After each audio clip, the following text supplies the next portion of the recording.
Good evening, ladies and gentlemen. ברוכים הבאים, יום עצמאות שמח. It's my pleasure to welcome you to the lecture tonight, which is organized by the GRUS program at NYU School of Law. The GRUS program is our program in Jewish law.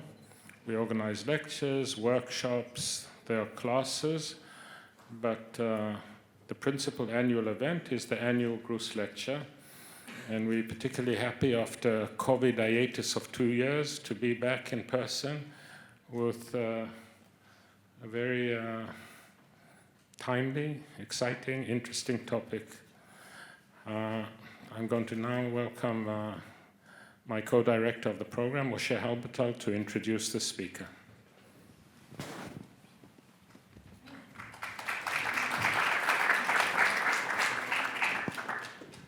Well, thanks. It's really an honor and pleasure to welcome Professor Ronit Irshai as our GRUS lecturer. Ronit is, she heads the Gender Studies program at Bar-Ilan University. She's an author of a few books that, two of them are actually in relation to the topic that Ronit will address. One was published by Brandeis Press. It's titled Fertility and Jewish Law, Feminist Perspectives on Orthodox Responsa. And the other one just actually published in Hebrew by Magnes Press. It's about termination of pregnancy, and the title is Chava, Isha or Chava, meaning a woman or Eve, and it's about termination of pregnancy in modern Orthodox halachic discourse from feminist perspective. So really, it's wonderful. Ronit is a knowledgeable, thorough, brilliant scholar, and in the context of a law school, I think what's essential to her scholarship is in analysis of legal arguments, legal developments, contextualized within larger theoretical questions, both of interpretation and feminist theory. And I think that's what makes her scholarship so unique and so resonant to our concerns. So really, thank you, Ronit, for coming, and we are looking forward and eager to learn from you. And please, thanks.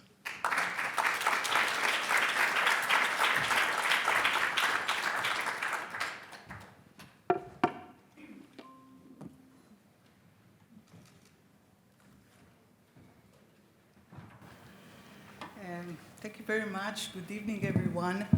I would like to thank Professor Joseph Weiler and Professor Moshe Halbertal for inviting me to give the lecture on behalf of the Caroline and Joseph GRUS Chair of Talmudic Civil Law. I would also like to thank Claudia Golden, where is she, who took care so nicely for everything. And I would like to welcome you all for coming to this event. Thank you very much. So, halacha, feminism, abortion. It sounds like the Bermuda Triangle, where any discussion that would attempt to connect these 3 points is doomed to failure.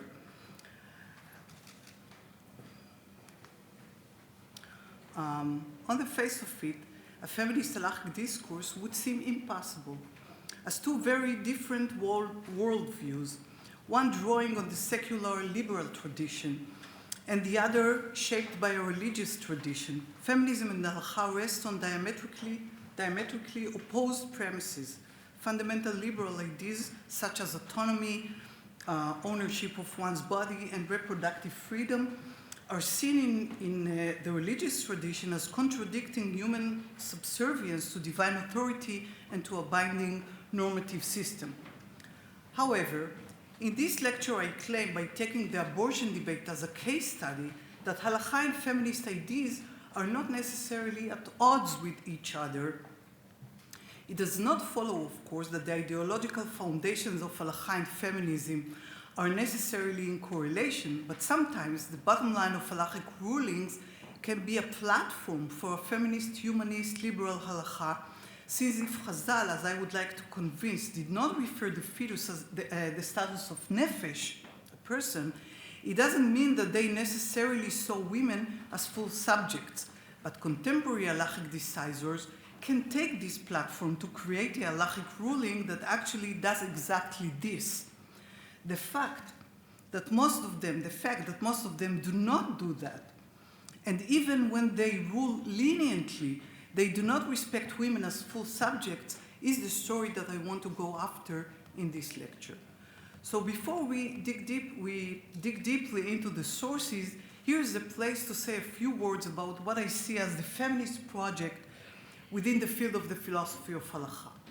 Professor Halbertal once wrote a programmatic article in which he suggested 3 elements of the philosophy of halakha that the philosophy of halakha contains. One of them is to investigate about norms, values, principles that stand beneath the surface of certain halachic rulings. Especially of interest are those moments when scholars of halakha identify intersections of hermeneutical decisions. What is, for example, the road not taken, and why? This article and others that developed this realm of the philosophy of halakha had a great influence on my scholarly work, and those questions led me to suggest that exactly as there are scholars who claim that feminist jurisprudence was the direct continuance of the critical legal studies, in the same vein I believe that feminist philosophy of halakha is leaning upon the insights suggested above by adding its own unique critique. In his What is Enlightenment, Foucault characterizes critique as a genealogical inquiry in which is aimed to reveal the contingency of limits.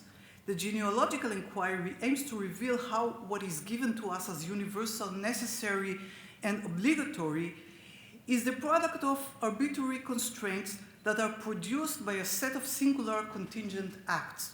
The genealogical method, as a form of critical thinking and as a mode of inquiry whose goal is to uncover the contingency of the present, is a key form, I believe, of feminist scholars of halakha, through which the halachic sources demythologize and de-idealize the currently dominant interpretations of Jewish law.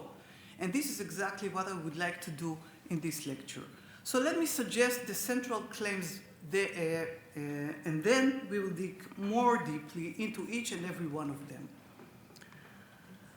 So my first argument is, I argue that the hegemonic halachic narrative about abortion presented today, namely that abortion is a serious Torah-based prohibition, mideoraita, and very close to murder, not only is not the imperative halachic narrative, but in fact is not compatible with the mainstream of halachic exposition down through the generation.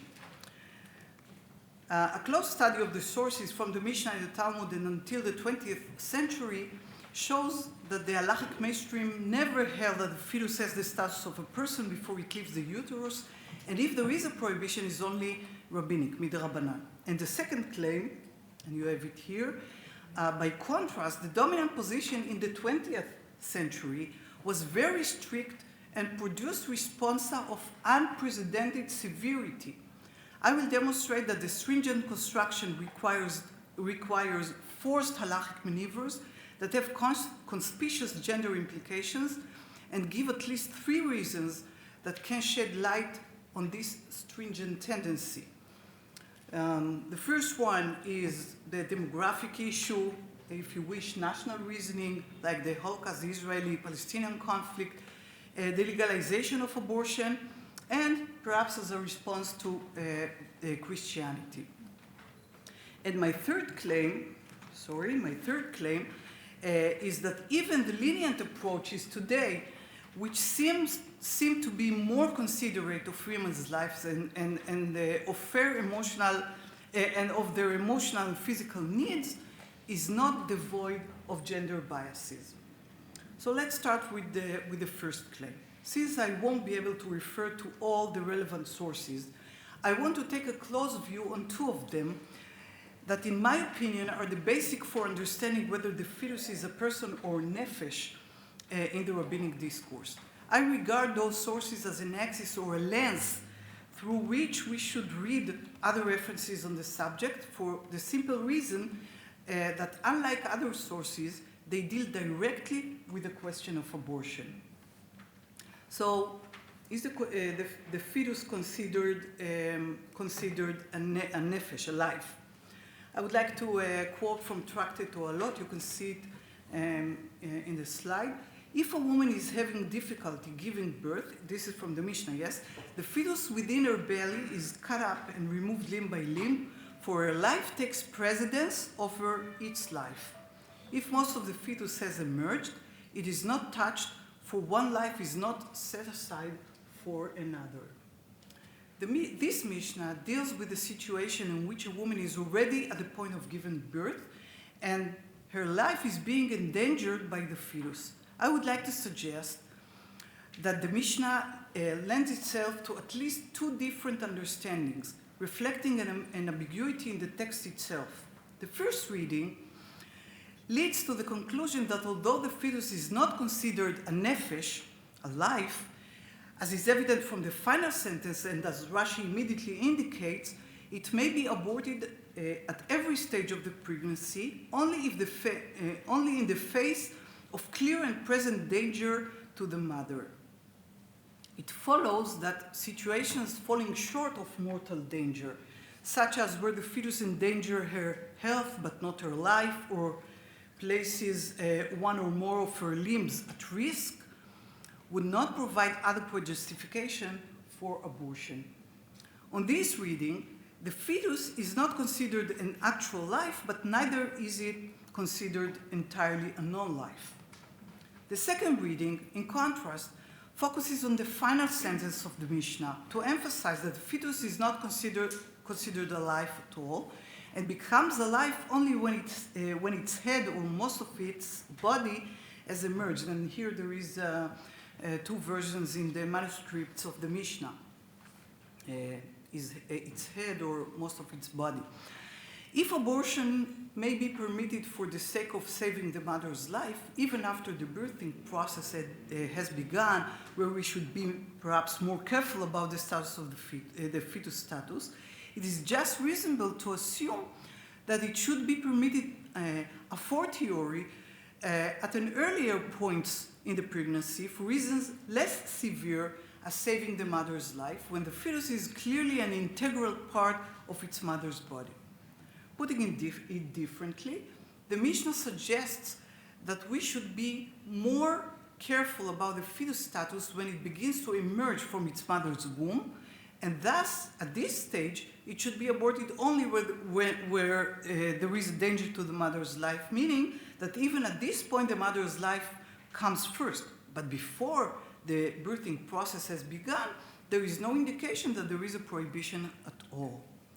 This interpretation allows for a conclusion that is directly opposed to the one suggested by the first reading. And the Mishnah in Arachin, I would like to claim, seems to bolster the second reading of the Mishnah in Ohalot. And you can see it here. Oh, I'm sorry. The Mishnah in Arachin. If a pregnant woman is sentenced to death, execution of the sentence is not delayed until she gives birth. If she is already in labor, literally seated on the birthing stool, imposition of the sentence is delayed until she gives birth. The distinction between a woman not yet in labor and a woman in labor may attest to an interest in protecting the fetus once it begins to emerge from its mother's womb.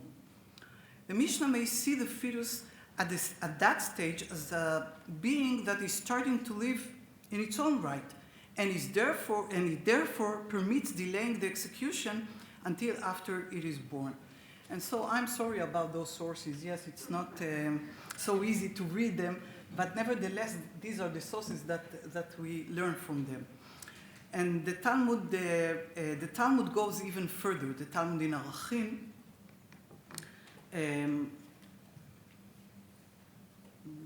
Just a second. No. Yes. Okay, so the Gemara in Arachim. Is it not self-evident that execution proceeds without delay? For it, the fetus is part of her body. No, it is necessary to state the rule, for one might say, inasmuch as it is written in Exodus, according to the woman's husband's may exact from him, the fetus is the husband's property, which he should not be made to lose. Therefore, the rule is stated, kamashmala. Well, if she is already in labor, etc., what is the reason for this, the Gemara asks? Once the fetus has moved from its place and begun to emerge, it is a separate body. So just let me explain that according to the verse in Exodus, when men fight and one of them pushes a pregnant woman and a miscarriage results, the one responsible shall be fined according as a woman's husband may exact from him. So obviously the fetus is seen as the husband's property. The Mishnah, as noted, means to protect the fetus that has begun to move from its place in the womb. That understanding is supported by the Gemara comment, but the Gemara's comment, is it not self-evident, for it is her body. That is, as long as the fetus has not begun to move, it is clearly part of the woman's body, but once it has begun to move and the woman is in labor, it is a separate body, entitled to greater concern about its standing. I believe that it is obvious that according to the Gemara in Arachim, we should understand the Mishnah in Ohalot according to the second interpretation. Now, there are many sugiyot from which halachic decisors try to conclude what is the moral status of a fetus, and obviously I cannot refer to every one of them. However, I cannot continue to my second claim and to contemporary halachic decisors without referring to Maimonides and the question of the fetus as a pursuer, rodef. I believe that within the Orthodox consciousness, what immediately comes up to mind when speaking about abortion, that's what comes up to mind when speaking about abortion. Abortion, rodef, yes? So I cannot dismiss this. To make a long story short, I would like to emphasize 3 points here. First, just remember that if the fetus is seen as rodef at any stage of the pregnancy, it should be aborted only if it threatened the mother's life and not for any other reason. However, both Talmuds, the Yerushalmi and the Bavli, conclude that the fetus should not be seen under the rubric of rodef. Accordingly, there is no basis for questioning the determination in Mishnah Ohalot that the reason it may be aborted is that it is not considered a nefesh. Second, nevertheless, Maimonides held, yes, you can see it here. Maimonides held it permissible to kill a fetus jeopardizing its mother's life because it is like a rodef. And be aware to the fact that the English translation here is not correct. Like a rodef, kerodef in Hebrew, and not rodef. According to this reading, Maimonides disagrees with Rashi and the entire Rishonim that the fetus is not a nefesh and believes that only if the fetus threatens his mother's life at every stage of the pregnancy, it should be aborted and not for any other reason. Third, however, none of the Rishonim and most of the later authorities, Achronim, and I checked them all, do not adapt that reading. They believe that Maimonides actually wrote like a rodef and not an actual rodef, and thus follow the second interpretive option set out earlier about the Mishnah in Ohalot. I can give you a long list. Rabbi Isaac Shor in Koach Shor, Geonei Batrei, Rabbi Shneur Zalman of Lublin in Torat Chesed, Rabbi Chaim Ozer Grudzinski in Achiezer, etc., etc. So any one of them actually thought that the fetus should be seen as a pursuer, as Rodef. Rabbi Chaim Soloveitchik of Brisk is almost the only one to adopt an extremely strict interpretive stance and take Maimonides' words at face value. That is, he regards the fetus as a rodef at every stage of pregnancy and therefore permits abortion only at this ground. If just to sum up, the dominant position throughout the ages has been the lenient one, according to which the fetus is not a person and there is consequently no sweeping biblical ban against abortion. Now, let's turn to my second claim, according to which there has been a reversal of the trend I've discussed before in the 20th century, with an escalating tendency to adopt the stringent approach and to view the prohibition on abortion as directly ordained by the Torah and close to murder, while relegating the needs of women in the broad sense to the term to the bottom of the list of consideration. And you can see here the reasons, as I've said before, the legislation of abortion, demographic concerns. You can see here in this note, I found it in the Israeli National Library. This note is from the 70s, where the situation has started to change, and I'll speak about it in a minute. And you can see here, I found this in the Facebook. It's from Channel 20, who became now Channel 14. It's like Fox News in the United States. So it says everything, I believe. But you can see here, in Hebrew, it's written, Kol tinok she'upal hu chayal shelo nolad.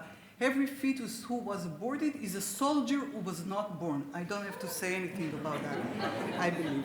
And the third point is response to Christian attitudes. And here you can see also a letter from the chief rabbis who supports the Efrat organization, which is a conservative in small c, that is very much against abortion and support financially women who consider abortion. Okay, so I would like to speak about two main halachic decisors who are representative of the stringent position. The first one is Rabbi Unterman. Rabbi Isar Yehuda Unterman was the chief rabbi of Tel Aviv and later of the State of Israel between 1964 and 1972, and was well known for his forceful opposition on abortion, including his successful efforts to unsuccessful efforts to persuade government ministers and other influential people to tighten the legal prohibition on such procedures. And here, I would like to say a few words about the legal and social situation in Israel during the 60s. The legal situation it started to change, and judges started to rule more leniently and not according to the mandatory law, was very problematic. And the discourse in Israel, it started to ask, what are we going to do with abortion, legally? And also, there was the Becky commitment. Becky was the chief demograph of the State of Israel. He was appointed by the government. And the conclusion of this committee was that there are so many abortions, illegal abortions in Israel, and something has to be done. So this is the background to the very stringent position of Rabbi Unterman. He determined, first, that it is permitted to have an abortion only in a case of clear mortal danger to the mother and not for any other reason. Second, it is forbidden to have an abortion even if the pregnancy is still in its first 40 days, just contrary to the Talmud, who said that the fetus in the 40 days is mere water, maya be'alma. And third, he does not refer at all to the Mishnah and the Gemara in Arachin and lean heavily on the sugyot from the desecrating the Shabbat to save the fetus, which in my book I've demonstrated that these are very, very problematic proofs. His following remarks may explain his hermeneutical choices. You can see it here. And it is worth publicizing the matter and explaining it to the public in our time, when induced abortions have become so common, and this affliction has spread in many families. I've already told ministers and influential people that it is urgent that the law be strengthened. The matter has thus far not been corrected, and the evil impulse uses empty rationales to mislead people into committing these disgusting actions that are subject to the sixth of the Ten Commandments, you shall not murder. I must admit that historians like very much to speak about the social and the historic background, and in the very same years, Rabbi Eliezer Waldenberg, the Tzitz Eliezer, wrote a very lenient response under the same background that Rabbi Unterman wrote a very stringent response. So it's not necessarily that rabbis had to react, stringently regarding the historical situation. And now I would like to turn to Rabbi Moshe Feinstein. 10 years later, after Rabbi Unterman, Rabbi Moshe Feinstein takes a view very close to that of Rabbi Unterman. He too infers the existence of a biblical law prohibition from the passage dealing with Noachides and many other sources. And I just want to mention that this response was published in 1976, 3 years later after Roe versus Wade here in the United States that permitted abortion, at least I think at the end of the second trimester. The interpretive moves used by Rabbi Feinstein to support and advance his stringent position seem to be quite problematic, if just to mention two of them. First, it is evident that he structures his argument in a way that transforms sources that do not deal directly with the issue into central text and marginalizes or entirely disregards the more pertinent sources. Similarly, he relies on an individual opinion and adopts a fairly forced interpretation of Nachmanides' words, even though a more straightforward understanding of them would imply that the obligation to desecrate the Shabbat for the sake of the fetus is unconnected to its status as a nefesh or a life. Second, Rabbi Feinstein resorts to argument of scribal error or forged responsum that do not properly grapple with the sources. It appeared that Rabbi Feinstein's interpretive decisions are quite forced and likely attest to his difficulty with reading the sources in a manner consistent with his preconceived moral stance. Indeed, he does not conceal his position with respect to performing abortion. You can see it here. Thus, by law, the prohibition of murder from you shall not murder also applies to the fetus, only that its killer is exempt from the death penalty. Only to save its mother's life so she does not die at its birth is it permitted, and not for any other need of the mother, since that is obviously prohibited. In any case, it is forbidden to kill the fetus unless the doctor's evaluation is that it is almost certain that the mother will die. I've written all this with regard to the greater breach in the to the great breach in the world, as the governments of many states have permitted killing fetuses, and among them are the heads of the government of the state of Israel. Uncoded fetuses have already been killed, and in time like this, it is necessary to erect a fence around the Torah and certainly to avoid leniencies with respect to the most serious prohibition of murder. I just want to say that during the 30s, when Rabbi Feinstein still sat in Russia, he wrote one of the very stringent responses regarding birth control methods, and I believe it has to do with the ruling of the Soviet government that abortion was legalized as a birth control method, and his response was a reaction to this Russian law. Well, I would like to say that there are many other decisors within the 20th century who rule strictly in this regard, like Rabbi Ovadia Yosef, Rabbi Shlomo Zalman Auerbach, Rabbi Aaron Lichtenstein. He wrote a halachic opinion to the committee that Ben-Gurion appointed during the 70s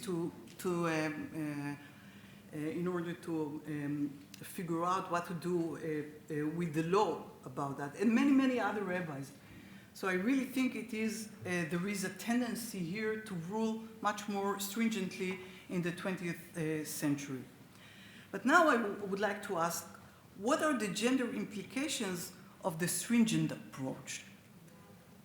The picture that emerges from the foregoing shows that all the decisors who view abortion as biblically forbidden confine the recognition of women's needs to physical needs. And even that recognition is afforded with reservations, as in the case of those who forbid abortion where the danger to the mother is non-mortal. No account is taken to the circumstances of the woman's life, and no consideration is given to interests extending beyond those of physical health. Their position thus maintaining the image of a woman as a material physical being lacking independent subjectivity. Consider, for example, the rhetoric of Rabbi Feinstein. You can see it here. And for this reason, I've taught that even if the physicians say that there is concern that the mother might die if the fetus is not killed, it would still be forbidden to kill the fetus unless the physician's assessment is that it is nearly certain that the mother would die. For since it is because the fetus is considered a hodef, it must be certain that it is a hodef. According to Rabbi Feinstein, though, if there is no clear and immediate mortal danger to the mother may not defend herself, not against non-mortal physical danger, and certainly not against danger to her psychological stability. Rabbi Feinstein's ruling, which permits abortion only to avoid the mother's certain death, seems to me to indicate a concealed gender preconception that sees nearly total correspondence between a woman's reproductive role and her personhood, which is defined primarily in biological terms of preserving life. Rabbi Feinstein reduces a woman's value to that of an instrument for the advancement of reproduction, even at the cost of her health and the quality of her life. And now I would like to turn to my third and last claim. To this point, we have focused on the gender biases inherent in the rulings that deemed the prohibition on abortion to be biblically based. However, I do not mean to suggest that those who see the prohibition on abortion as only rabbinic have freed themselves of gender biases. A clear illustration is provided by a halachic article published few years ago by Rabbi Moshe Tzuriel. Rabbi Moshe Tzuriel is what we will call today a Haredi Leumi, ultra-Orthodox nationalist, something like this. But I just pick up Rabbi Tzuriel, but this response is very typical to those rabbis who rule leniently, but with reservations, as we shall see immediately. Rabbi Tzuriel argues that until our time, when decisors consider the prohibition on abortion, they generally mention no factor other than mortal danger to the mother as a potential justification for abortion. Nowadays, however, technological and medical advances have made it possible to examine the health of the fetus, and questions arise regarding whether and when the fetus's health might justify abortion. Here, once again, note that the discussion emphasizes the perspective of the fetus. That emphasis is reinforced in what follows. You can see it here. It is clear that there is no authorization to abort a healthy fetus when there is no evident mortal danger to its mother. All other rationales for abortion, economic conditions, a desire not to interfere with one's career, preservation of one's appearance, limited living space, etc., are unacceptable. In this article, we consider only the abortion of a fetus that we know in advance will be born with a severe illness, physical or mental. In the remainder of the article, Rabbi Tzuriel goes on to present an extremely lenient position, derived from the understanding that prohibition on abortion as rabbinic only. That does not consider the fetus to have the status of life, and he quotes a long line of decisors who permitted abortion in the absence of danger to the mother. But he rejects rationales for abortion that do not pertain to the fetus itself and serve instead the non-health related interests of the mother. I would argue that it makes no sense, at least not analytically, to distinguish between aborting a physically or mentally defective fetus and aborting a healthy fetus because of needs that are not the fetus's own. If the fetus is not alive, or a person, or a nefesh, and its abortion therefore may be permitted in some circumstances, forbidding that abortion in other circumstances demands a good explanation. What categorical difference among circumstances warrants such a distinction? The handicapped and infirm are entitled to the same human rights as others.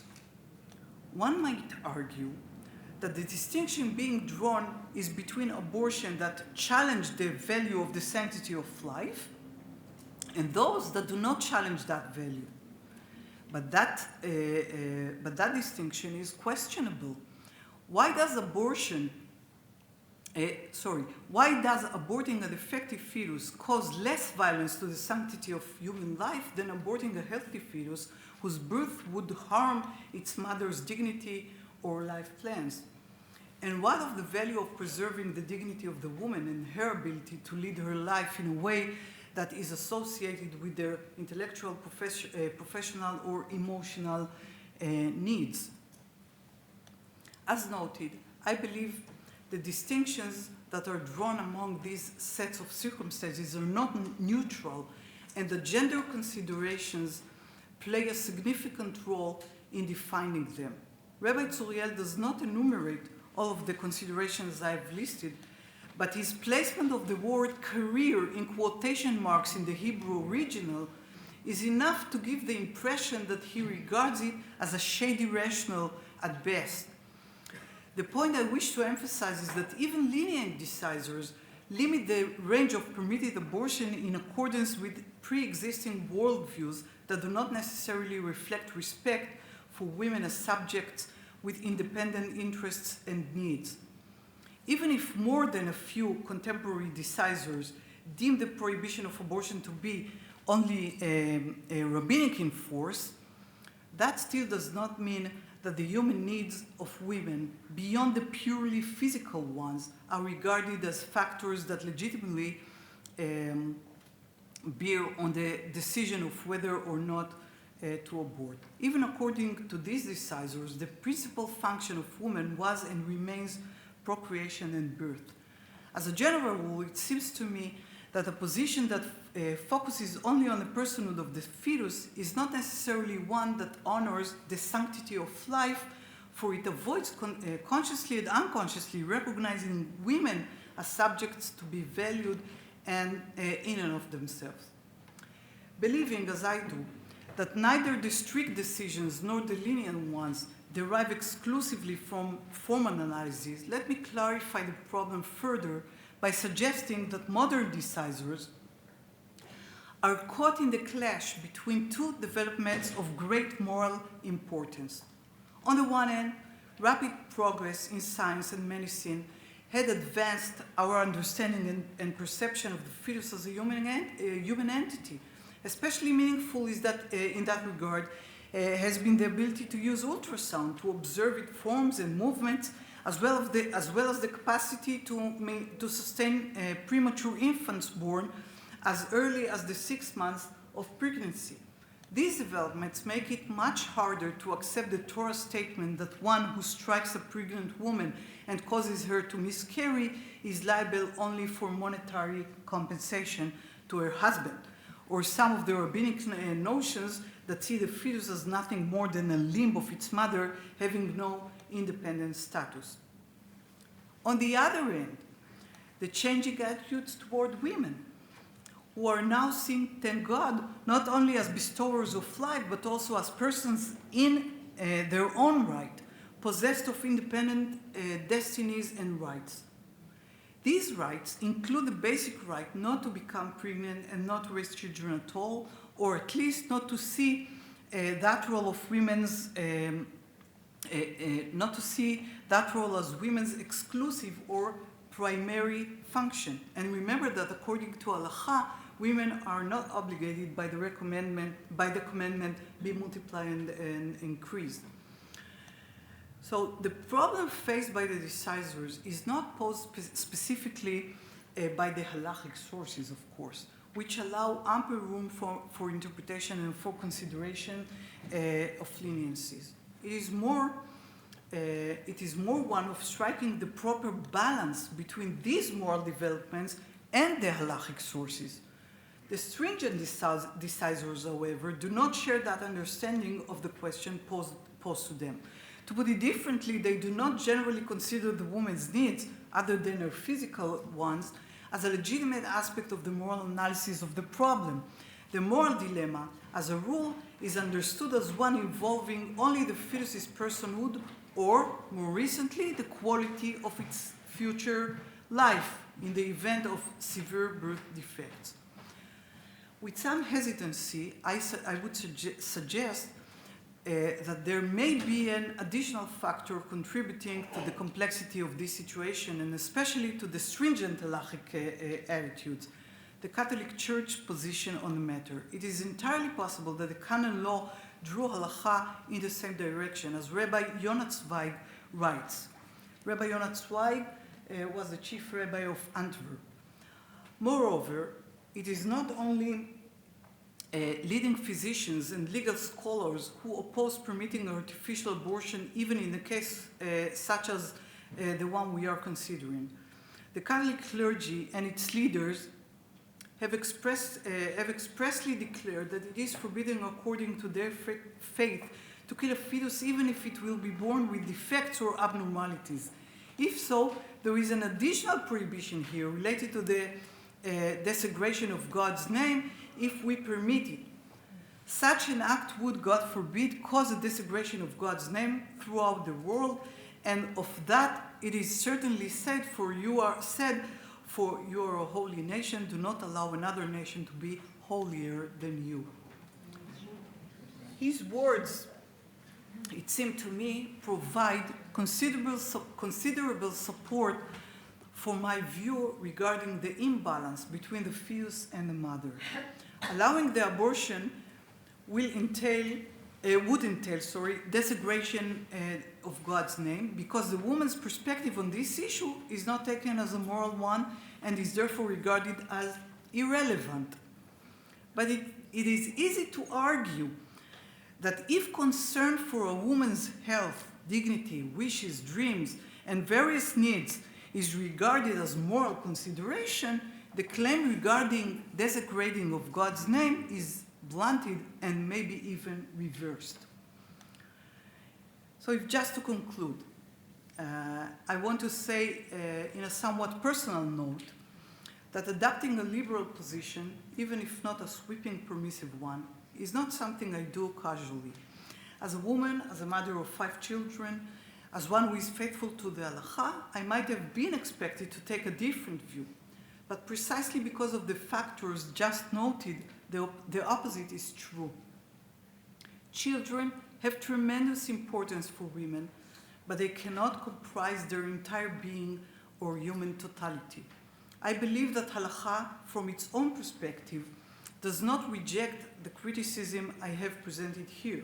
On the contrary, it has ample room to incorporate it if it so wishes.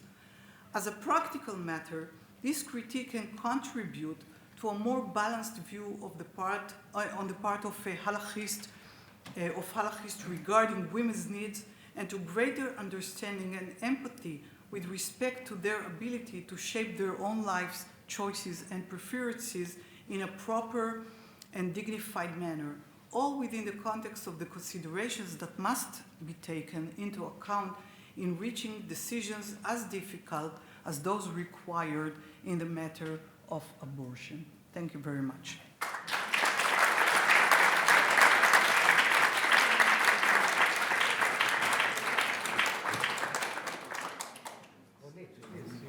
You're not done. Well, thanks. So we have some time to take questions. Anybody would like to start? Questions, right? So, and let me start with thanking you for this wonderful lecture, very powerful, both in terms of the sources and analysis, and then your own position on the matter. So, anybody would like to start? Yes, please. Okay. Professor, you went through various sources and how the older rabbis and Talmudists, you explained how the more ancient Talmudists and rabbis were more lenient, and as we got into the 20th century, they were more strict and made prohibitions comparing abortion to an act of murder.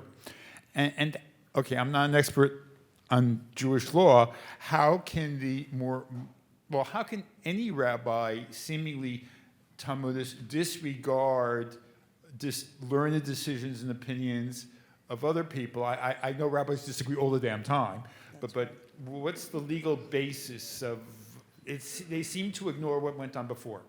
Yeah. Well, thank you for this question. As I see it, well, there are many sources regarding from which we can infer about the question of abortion, or I prefer to say about the moral status of the fetus.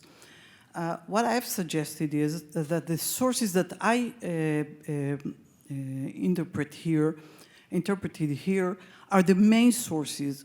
However, when Rabbi Feinstein, for example, is trying to infer what is the moral status of the fetus, he basically ignores these sources and goes to other ones. I mean, I don't say that he is not able to do that. Obviously, he is, and he does, but they are not the main sources of the question. For example, he basically goes to the Sugya in Sanhedrin regarding the Noachites. The Sugya there says that there is a prohibition to Bnei Noach, to Noachite, but the Sugya also said, Leika midam, there is nothing that is forbidden to the Noachites and is permitted to Israel, because we have to be more, like Rabbi Zweig said, holier, or in a higher moral stance. Okay, but as Rabbi Waldenberg said, this source wasn't ruled to halacha. However, that's what the rabbis do. Or for example, the sources from desecrating the Shabbat. The Gemara says that desecrating the Shabbat to save the fetus. To save the fetus, sorry. So, but the Gemara says that desecrating the Shabbat is for the pregnant woman, and you have to infer that this is for the fetus as well. But it is not necessary to infer this. So, my claim basically is that the lenient approaches, when they go to the Mishnah in Ohalot and the Mishnah in the Gemara in Arachin, are doing something which is more reasonable when they rule leniently. However, the halachic decisors who rule stringently, they just the maneuvers, the interpretational methods that they are taking are enforced and especially with Rabbi Feinstein, because he says many times in his response, I mean, in his main response in this regard, that the Tosfot, the Tosafist says that it's permitted to abort the fetus. He said, no, this is a scribal error, or this is, I don't know, things like that. So it's obvious to at least to my mind, that that the lenient approach is much more easier to understand from the ancient sources than the stringent one. I just want to add to this point what I find the most puzzling, interpretive, you might say almost brazenly outrageous, is Rabbi Untermann's position about the first 40 days. There is an explicit Talmudic statement that the fetus is a mere water in the first 40 days. By the way, most abortions happen in this period of time. And the kind of the disregard of it actually calls for your analysis, which is, well, we then have to think what are the meta-halachic forces, vectors that operate in kind of almost ignoring such a statement. Yes, please. Can you go back to the status of women? I'm a little confused because you're talking about how a different sort of moral understanding of the needs of women, not just their physical being, needs to change. But since, in my understanding, biblically and halachically, the status of women is to bear children, how do you get there? Okay. So here is my answer. I do not expect Chazal to be feminist, but I do expect contemporary rabbis not to be feminists, okay? But they live in a certain time and period where the status of women is changing. When we understand differently what do we mean by even by saying a woman, her duties, her personality, her needs. So yes, I expect modern rabbis to refer to the changing situation and not to impose on them perhaps social constructs that were correct in ancient period, but is not necessarily up to date or relevant to these days. So yes, I do expect them to change. Just to make a point, maybe, that there is a source that you alluded to, Rabbi Waldenberg's position. It's actually a very prominent decisor who expands on concepts of women's needs in terms of permitting abortions. And as you said, it's actually in the same period of Rabbi Untermann's position. So there is some, I mean, it's not a binary condition, even in more earlier halacha, in regard to this issue. But I don't want to disappoint you regarding Rabbi Waldenberg. I didn't have time to refer to his rhetoric, but it's not what I would expect from rabbis as well. I mean, he rules leniently, and in this regard, it actually respects women, but the rhetoric is not there yet. I expect more than that. Yes, Joseph, please.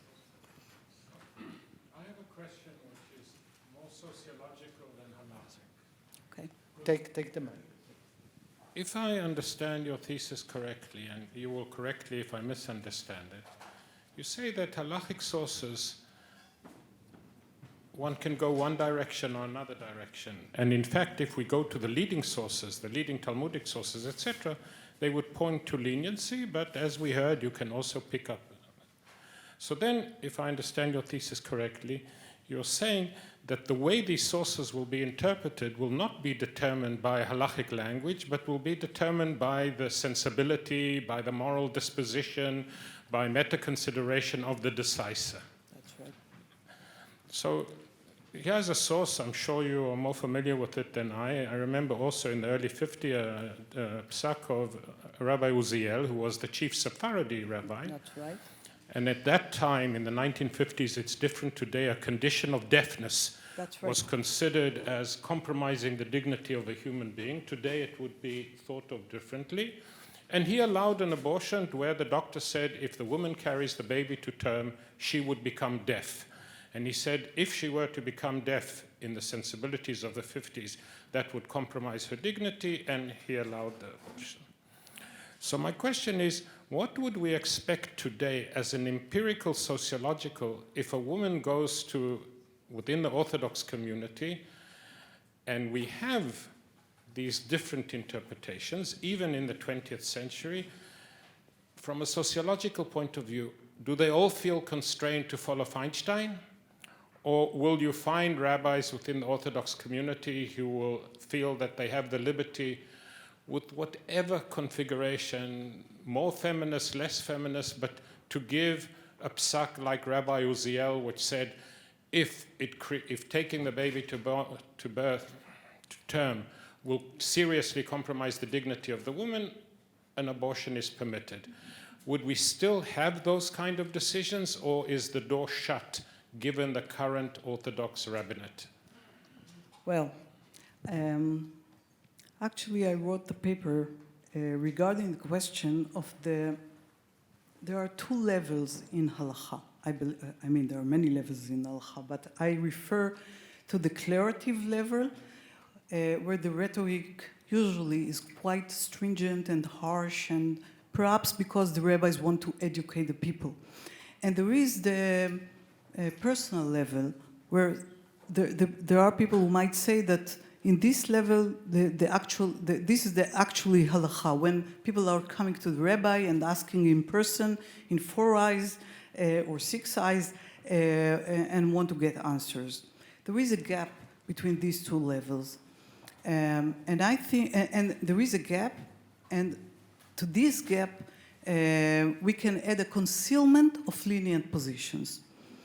And I think that this concealment actually causing harm to the weak people within the society. And here I want to answer to your question, because I believe that people who have the power and the strength to and know rabbis and know that there are many opinions and know whom to go in order to get a lenient answer, they will be okay. They know that the rhetoric is harsh, but they know whom to go when there is a difficult situation. But there are people who don't.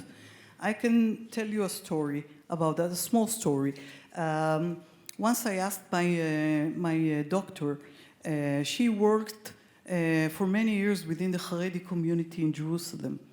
And she told me that once a woman came to her to do an ultrasound, and it comes out that the fetus was anencephalous. Anencephalous is very, okay. And very bad, yeah, it's bad. And well, she didn't, I mean, she accepted it, and she thought that there is nothing to do. And the technician, the ultrasound technician, who happened to be a Haredi also, told her that there is a rabbi here and there that she can go and he can give her an advice. So if you ask sociologically, depends in the... Even Rabbi Feinstein, not on this issue, is known in many cases to answer, don't ask me, go to that Go to rabbi. the other rabbi. That's right. That's right. I agree. Yes, please. Yes.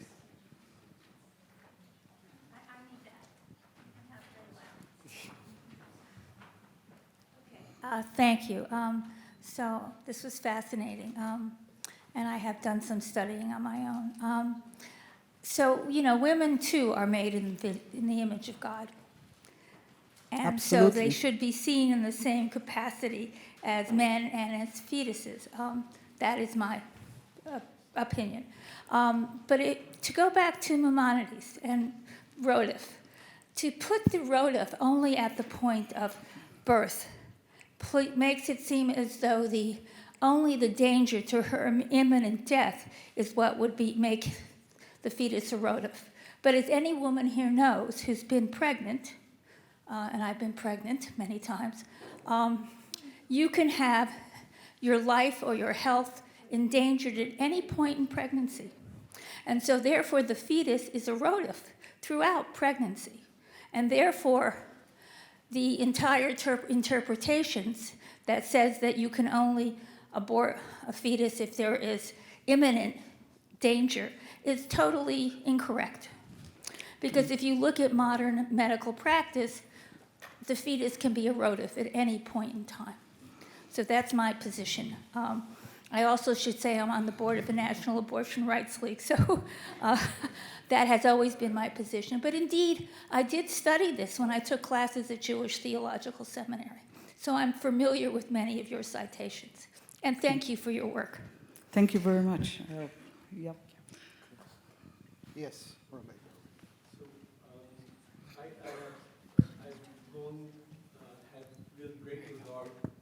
I have long had great regard for your writings in this area. Thank you. And certainly agree with the fundamental premise in regard to the Talmudic orientation toward the fetus not being a legal person. I was struck, I think both in your writings and here, in your omission of a huge body of literature in the medieval period focused on the issue of Tsar Ha'im, focused on the issue of maternal anguish, derived from the Mishnah and Erchin that you had cited. And certainly in terms of anything that I have seen in contemporary, in other writings from the medieval period, seems to have much greater sensitivity to the variety of forms of anguish that a woman might be suffering that could justify, based on the Mishnah and Erchin, that could justify the termination of a pregnancy, and that certainly have been continuous. I have neither heard nor seen of the disappearance of the claim of Tsar Ha'im. In fact, the great battle between Rabbi Moshe Feinstein and Rabbi Waldenberg around the question of termination of pregnancy in the case of Tay-Sachs, to which Rabbi Feinstein responded extremely polemically, as you had indicated, that was precisely about the fact that Rabbi Waldenberg had made that determination in that tshuva based on the fetal indication rather than the maternal indication. And that, in fact, in the very next tshuva that Rav Waldenberg published on that matter, he shifted ground, and instead of focusing on a situation which I don't know that people would agree or disagree, but let's say it was the situation of what was the second tshuva? A situation of retardation, of possible retardation of the fetus. Rabbi Waldenberg himself shifted grounds and went right back to the issue of Tsar Ha'im and permitted abortion where the child would have emerged probably retarded. And it was at that point that Reb Moshe stopped his attacks on Rabbi Waldenberg, which means that even Rabbi Feinstein was really recognizing the legitimacy of the position, as he often did. Even though he had strong positions of his own, he recognized that there were other legitimate positions. And it seemed to me, at least at the time, clear that Rabbi Feinstein was indicating that he was desperate to shut down the claim that it would be permissible to terminate pregnancy based on fetal condition, as in fact many earlier Achronim had done when Rabbi Yavetz had taken a similar position. And so there continued to be, both in the literature and certainly in the living Psak Halacha that you were describing, the oral Psak Halacha, so the oral judgments that were being made, there certainly continued to be continuation of the dominant position, that the fetus was not a legal person, and that the fetus was to be considered a limb of its mother, and that the grounds for termination of pregnancy would be maternal anguish, maternal suffering, with room for substantial disagreement as to how much or what kind of maternal suffering would justify the termination of pregnancy. But certainly, there was certainly not a general denial, even in modernity, not a general denial of the centrality of the maternal condition as the basis for termination of pregnancy. Well, as far as I could see, I totally agree with you that from the Gemara in Arachin, especially at the end of the Gemara, which I didn't bring, it's very it's problematic and not problematic at the same time, because from this Gemara we can take the principle to take care for the woman, for the woman's dignity and like that. However, the picture, the wider picture that I saw within the stringent positions is that they didn't take this Gemara, they didn't want to consider it. I mean, as if they were, I don't want to say insulted by this Gemara, but they didn't refer to it, perhaps because it was, I don't know, too harsh for them. How the Gemara describes there that one permitted to kill the fetus in order to verify that it should die before the execution of the woman, although we can infer from this the principle for her dignity. So the picture that I saw within the contemporary stringent position is that they actually disregard this Gemara. They didn't take it into consideration. But I agree with you that they should have done this. I mean... Okay. Yeah, you have a follow-up? You want to... Yeah, could I just... Yeah. Yeah, no, go, make... Rabbi Solberman. Yeah. Okay. No, the issue of the legal status of a fetus has, of course, a very long history, as you indicate, from the text of the Torah itself.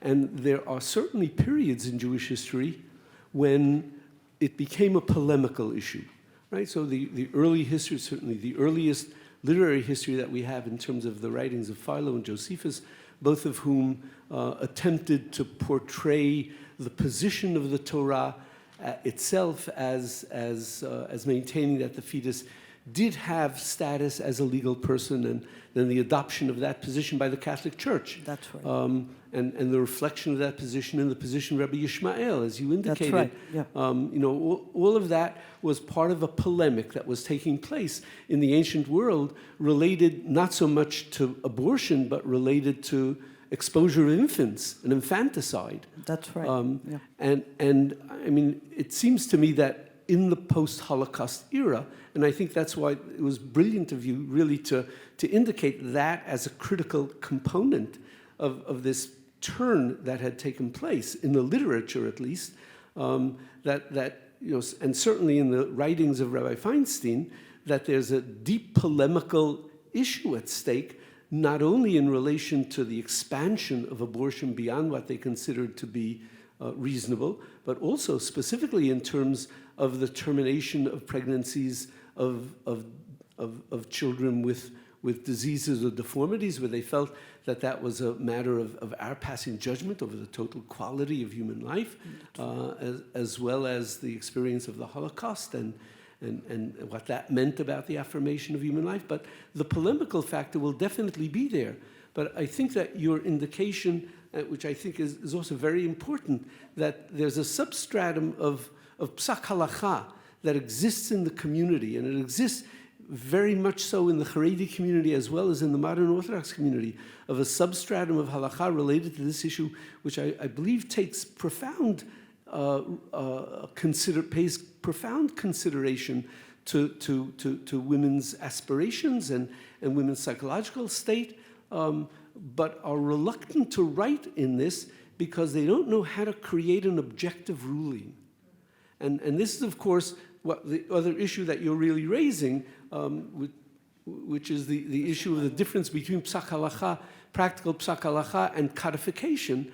Yes. And the people are tied up in knots around the question of, how can I describe objectively? We need to have some kind of an objective standard, even in relation to the principle of chavala, even in relation to the principle of personal injury. And when do we allow an injury? When do we allow a surgical procedure for purely psychological reasons that involve the removal of a limb? And that, I don't see this phenomenon as a degradation of women or as a denial of their realities. I think that it's a sort of a reality in the judicial process that, there are areas, it's like pornography that, I can't define it but I know and I see it. Yeah, so I'm not sure that I agree with you about that, because I expect halachic decisors that not only the final ruling will be in this regard lenient or in favor of women's needs, but also the rhetoric, because the rhetoric is so important. It's so important that the rhetoric actually educate, construct the discourse. And if the rhetoric is still problematic, so I believe that we won't be able to proceed to a more nuanced or a more respectful attitude toward women. That's what I think. Okay, thank you. Please. Thank you. I wanted to follow up a little bit on the polemical aspect of Rav Moshe Feinstein. So from what I remember from the tshuva, is in the 1960s when he's writing it, he references an earlier tshuva that he wrote in the 1930s in Russia. That's right. And I'm wondering what you think. For me, when I read that, that seemed to suggest, this isn't merely polemical. I said it 30 years ago before Roe v. Wade. So I'm curious what you think the political implications were in Soviet Russia 30 years before, and then why you think he felt like he had to write another tshuva again 30 years later. No, the tshuva from the 30s is about birth control methods. And the tshuva on abortion is from 76. I mean, it was published in 76. I'm not sure when exactly he wrote it. But of course, there is a connection between them, yes, because in the 30s, the Russian government, as I've said, just legalized abortion as a method of birth control. So he was very much against it.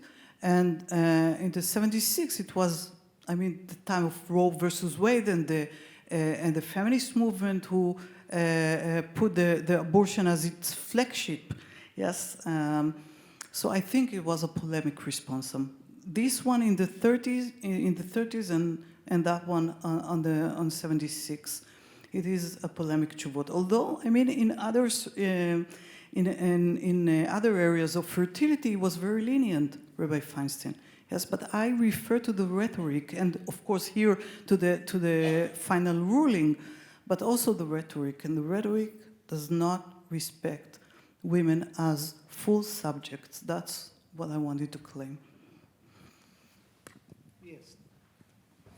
I'm wondering a little more about this issue. Thank you. About this issue of different kinds of sources and the gap, in a sense, between the rhetoric and the halachic reasoning. Right, and we saw different kind of sources that you presented here as well, right? An article in Tchumen or some sort of more programmatic statement is different from a responsum, is different from a responsum that the rabbi writing it will expect to be published or not, right? And is different from what Professor Weiler mentioned, right? These psak halacha that's given personally and orally. And of course, you have more exposition of the rhetoric in these kind of more public sources. But I'm wondering, given this gap between what happens in personal psak halacha, do you think, what do you expect the rabbi's rhetoric to have been there? Why in the personal, right? When it's not a, it seems to almost sound like you think their personal rhetoric and reasoning there is in a way more progressive than what they would dare say on a public platform. But then, what is their basic view of women then there? Like, are they suddenly according them more personhood when it's, you know, there is a personal interaction and it's not something they would say more publicly? What, you know, what would you Well, imagine their rhetoric to be? I don't know, because we don't know what's going on in the, you know, in the closed room, and what rabbis are telling people in four eyes. I don't know, but I believe, and actually scholars of halakha tend to believe that this gap between the publicized rulings and the private rulings, this is the mechanism that enables the flexibility of halakha. I agree, I don't disagree, but I just want to say that the concealment that always is there is very problematic, and we should think about that. I mean, thinking about it as an sort of an interesting, not strictly halachic form of writing that I've at least seen in terms of perhaps solving this issue of concealment to some extent, is I'm thinking of articles written not by halachic figures, by, you know, journalists and others, collecting these kind of stories. Yes. Right, and it doesn't necessarily serve as a halachic source, but I think we should regard it as part of this corpus in some way, you know, definitely in terms of informing women of what their options are, Yes. right? But even just making this a source that is available and you know, Yes. helping. So it's a different, you know, it's not rabbinic kind of halachic writing, but it is a kind of writing that would, you know, respond to that I issue. agree. This is the scholarship that has not been taken yet. The kind of, yeah. Well, we'll take the last question because I know there's so many questions. This is kind of I'm really sorry, but that we cannot continue on and on. But really, it's a show of the gravity of the issue and the brilliance of the lecture. So, please, Toby, yes.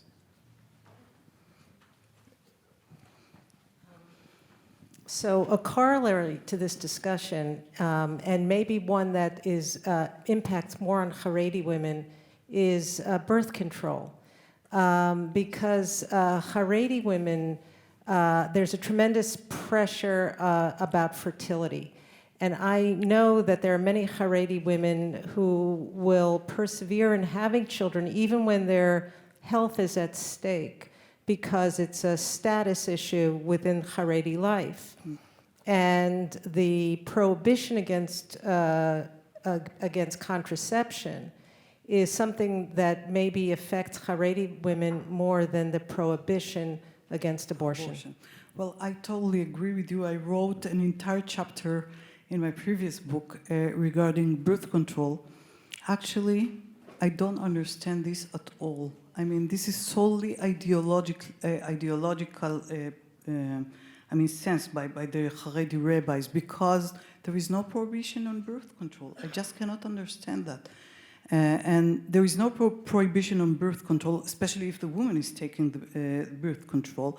There is no obligation, halachically speaking, for the woman to, the mitzvah, the commandment is not upon her, it's upon her husband. Of course, he needs her for doing babies, but it's not upon her, halachically speaking. So birth control is really enigma. I mean, obviously, if you spoke about polemic and the Holocaust, and it's very clear that here the halachic ruling, especially within the Haredi community, but also in modern Orthodoxy, at least until a decade or so, was very much against birth control, although there is no prohibition on birth control. So ideology and halakha, we have to discuss about it in a minute. Good. Well, if it is a rape, for example, so Rabbi Eliashiv permits the pill the day after pill, yes. But pills at all, I mean, it's not. I can't understand what's the prohibition to take a pill. I mean, there is no one. Well, that's a wonderful moment to think about. Wonderful moment. To think about actually maybe another lecture, because it's such a it opens up a whole different array of questions, And really, this is also an opportunity for us to thank you so much for your wonderful presentation and everything. Thank you very much.